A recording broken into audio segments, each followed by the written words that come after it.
बहुत स्वागत है दोस्तों।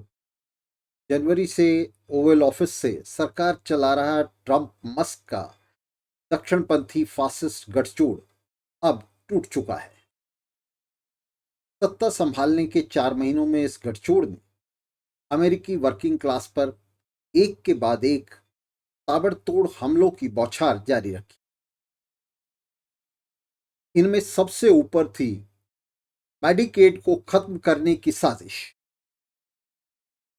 इन हमलों के खिलाफ अमेरिकी वर्किंग क्लास का आक्रोश अब सड़क पर आने लगा था। इस सब के बावजूद ट्रंप ने वन बिग ब्यूटीफुल बिल 2025 के नाम से जो टैक्स बिल पिछले महीने अमेरिकी कांग्रेस से पारित कराया है, उसे एलीट के लिए रियायतों और वर्किंग क्लास पर नए और सचेतन हमलों की एक संहिता कहा जा सकता है, उसका एक कोड कहा जा सकता है। अब सीनेट के सामने लटके हुए इस बिल में डिफेंस पर भारी खर्च का प्रावधान है। इसराइल के आयरन डोम की तर्ज पर गोल्डन डोम के नाम से एक ऐसा मिसाइल कवच बनाने का इस बिल में प्रस्ताव किया गया है जो ट्रंप के मुताबिक अमेरिका को उसके दुश्मनों के हमले से पूरी तरह सुरक्षित कर देगा। ट्रंप के इस फेवरेट प्रोजेक्ट पर 542 बिलियन डॉलर की लागत का अनुमान है। और सच तो यह है, जो अमेरिकन एक्सपर्ट्स कह रहे हैं, जो इस फील्ड में विशेषज्ञ हैं, वो बता रहे हैं कि इस खर्च की वास्तव में कोई सीमा ही नहीं होगी। कांग्रेस से कितना भी खर्च सैंक्शन कराया जा सकता है इस प्रोजेक्ट के लिए। और इसके लिए, इस खर्च को जुटाने के लिए अमेरिकी जनता के स्वास्थ्य, शिक्षा और दूसरी तमाम सार्वजनिक योजनाओं में, जिनमें मेडिकेड भी शामिल है, उनमें लगातार भारी कटौतियां की जाएंगी। ये इसके बावजूद है कि हमास के हमले के सामने इसराइल के आयरन डोम का हश्र हम सब देख चुके हैं। हम सब देख चुके हैं किस तरह से ये आयरन डोम किसी काम नहीं आया, पूरी तरह फेल हो गया। लेकिन अमेरिका के बड़े पूंजीपतियों की तिजोरियां भरने के लिए अमेरिकी सरकार ने इस तरह के गोल्डन डोम का प्रस्ताव रखा है, जो सैनिक विशेषज्ञों की दृष्टि में वो किसी भी काम का नहीं है, लेकिन उस पर बहुत भारी बजट उसके लिए जो है सैंक्शन किया गया।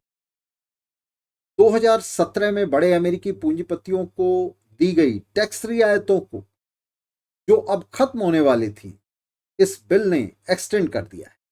और ये टैक्स रियायतें भी डोनाल्ड ट्रंप ने ही दी थी। डोनाल्ड ट्रंप ने इन टैक्स रियायतों की शुरुआत की थी, और अब जब ये टैक्स रियायतें खत्म होने वाली थी, तो उससे पहले ही इस बिल के माध्यम से, इस टैक्स बिल के माध्यम से, फाइनेंशियल बिल के माध्यम से इसको एक्सटेंड कर दिया गया, इसको बढ़ा दिया गया है। तो पूंजीपतियों के लिए रियायतें और आम जनता के लिए कटौतियां, ये इस बिल का जो है एक तो मुहा चरित्र है। फिर भी अमेरिकी धन कुबेरों का एक हिस्सा इसे नाकाफी मानते हुए इससे असंतुष्ट है और इससे खफा है। हालांकि अमेरिकी एलीट के सभी हिस्से अपने लिए टैक्सों में और वर्किंग क्लास के लिए सामाजिक खर्च में कटौती के पक्ष में हैं, मगर उनका एक हिस्सा तुरंत ही सारे बजट घाटे को एक ही बार में वर्किंग क्लास पर शिफ्ट कर देना चाहता है, और ट्रंप पर इसके लिए दबाव डाल रहा है।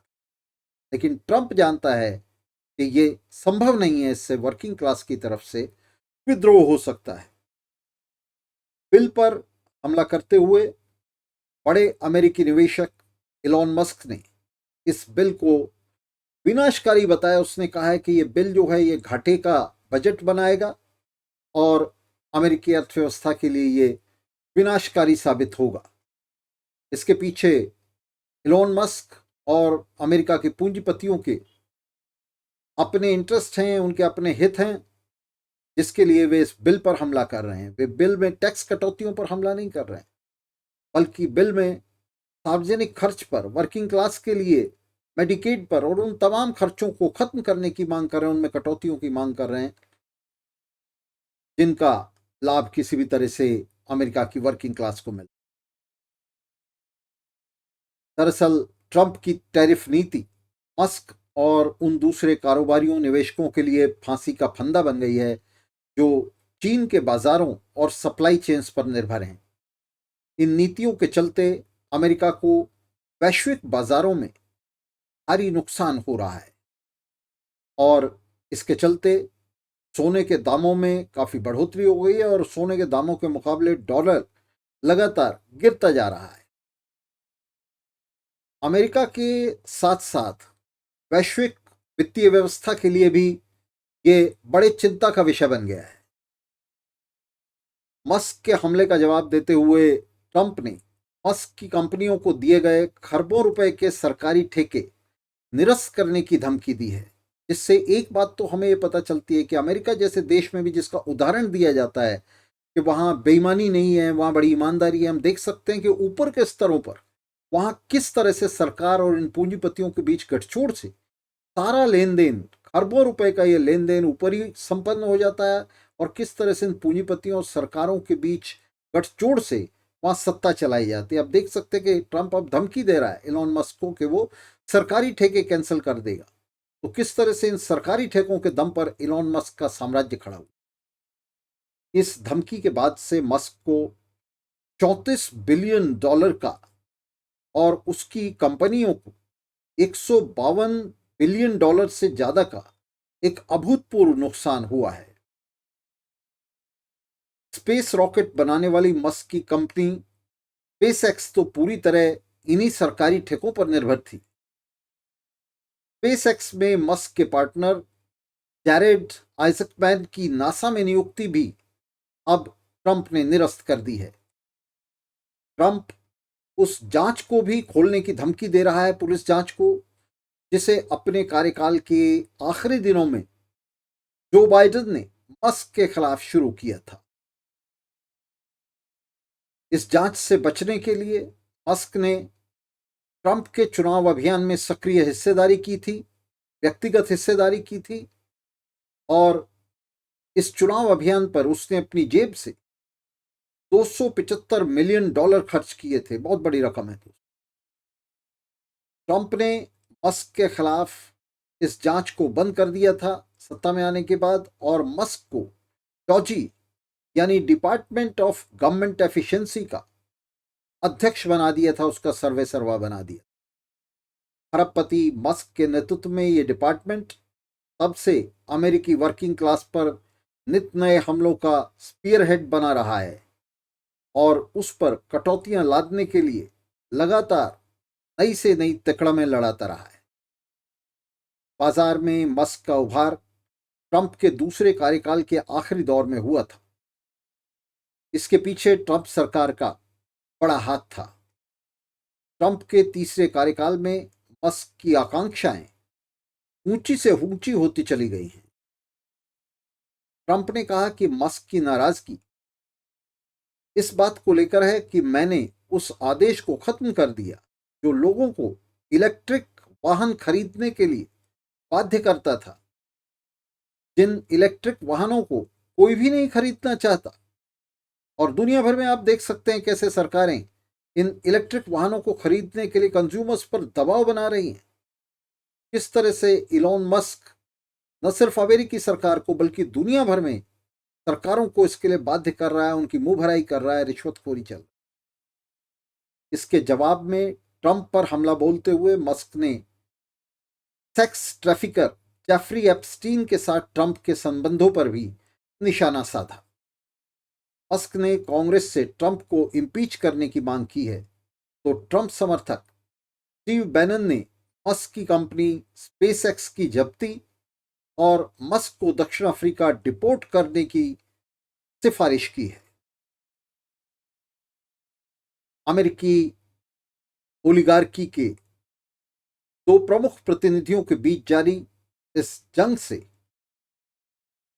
अमेरिकी पूंजीवाद के गर्भ में पल रहा सड़ रहा कचरा सतह पर आ गया है। वर्किंग क्लास की लूट के लिए बड़े निवेशकों, कारोबारियों और सत्ता के बीच गठजोड़ अमेरिका में अपनी पूरी नंगई के साथ उजागर हुआ है। मस्क ही नहीं, ट्रंप खुद बड़े कारोबारी हैं और सत्ता में आने के 4 महीने के अंदर ही उसकी संपत्ति में लगभग $1.5 बिलियन का इजाफा हो चुका है। रिपब्लिकन्स के साथ साथ डेमोक्रेट्स भी बड़े अमेरिकी निवेशकों और कारोबारियों के ही रिप्रेजेंटेटिव हैं, उनके प्रतिनिधि हैं। उन्होंने ट्रंप और मस्क के बीच इस गठजोड़ की जनविरोधी कार्रवाइयों का कभी भी कोई कारगर विरोध नहीं किया है, सिर्फ जबानी जमा खर्च तक सीमित रह गए, और वो भी जबानी जमा खर्च भी ऐसा जिससे इन संबंधों को, अमेरिकी पूंजीवाद को, पूंजीवाद के इन प्रतिनिधियों को कोई बड़ा नुकसान ना हो। जहां ट्रेड यूनियनों के नेता इस समय ट्रंप के राष्ट्रवादी कार्यक्रम अमेरिका फर्स्ट के गिर्द लामबंद हैं पूरी तरह, वहीं बर्नी सैंडर्स जैसे फर्जीवामी मस्क का समर्थन कर रहे हैं। वे कह रहे हैं कि मस्क ठीक कह रहा है। अमेरिकी वर्किंग क्लास ट्रंप और मस्क की नीतियों के खिलाफ प्रतिरोध में जुट रही है। आप्रवासियों को अमेरिका से बाहर खदेड़ने और हेल्थ केयर में कटौतियों के खिलाफ अमेरिकी वर्किंग क्लास का गुस्सा बढ़ता जा रहा है और उसका विरोध यहां वहां शुरू हो चुका है। डिफेंस क्षेत्र में हड़ताल चल ही रही है और इस सब से एक व्यापक आंदोलन के लिए अमेरिका में जमीन तैयार हो रही है। अब जो सबसे बड़ी चुनौती है और जिस बात की सर्वोपरि जरूरत है वो ये है कि इस उभरते हुए आंदोलन को दिशा देने के लिए एक सचेत क्रांतिकारी नेतृत्व का निर्माण किया जाए और निश्चित रूप से American working class, American youth, उनके एडवांस सेक्शंस, उनके अग्रणी हिस्से इतिहास की इस चुनौती को पूरा करने के लिए आगे आएंगे। तो दोस्तों, इस आशा के साथ आज के इस कार्यक्रम को खत्म करने की अनुमति चाहता हूं। मिलते रहेंगे और मिलकर इस संघर्ष को जारी रखेंगे। इस तरह के भंडाफोड़ आपके बीच में लेकर आते रहेंगे और आपसे अपील है कि हमारे दोनों चैनल्स को, यूट्यूब और फेसबुक चैनल्स को ज़्यादा से ज़्यादा सब्सक्राइब करें और कराएं। बहुत बहुत शुक्रिया दोस्तों, बहुत धन्यवाद साथ।